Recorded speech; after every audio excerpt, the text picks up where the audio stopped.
Now we will learn about colonization. Colonization signifies the subjugation of the country by more powerful countries. It accounts for many political, economic, social, and cultural changes in the country that is ruled. This country is called a colony, while the country that rules it is called the imperialistic country. So colonization means a country which is ruled by a more powerful country. So a weak country is ruled by a more powerful country is known as colonization. It also help to change different political, economic, social, and cultural changes in that country which is ruled by the more powerful country, because the more powerful country have the more power. That's why they try to dominate the weaker country.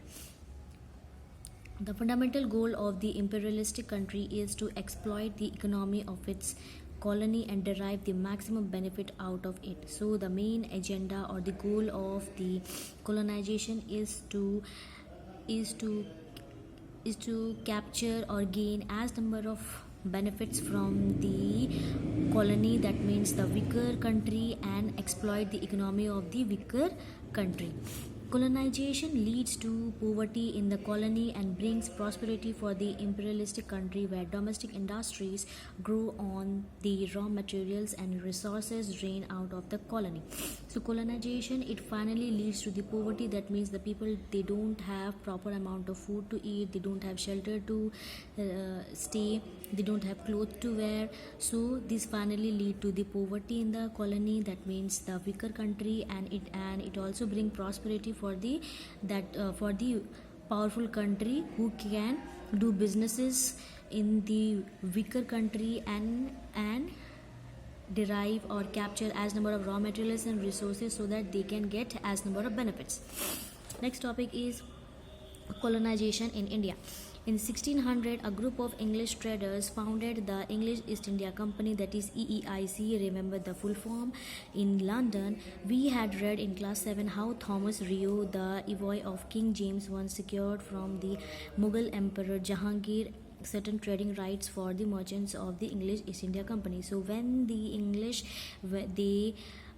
came in India, they have taken permission from the Mughal emperor known as Jahangir in order to do the trading business in the India. About a century later, Farrukhsiyar, a later Mughal ruler, granted important trading rights to English merchants through a royal farman. So in the late, or you can say later on, once Jahangir gave his permission, later on you can see person known as or a Mughal ruler, that is Farrukhsiyar, he gave important trading rights to English East India Company by a royal farman or a notice.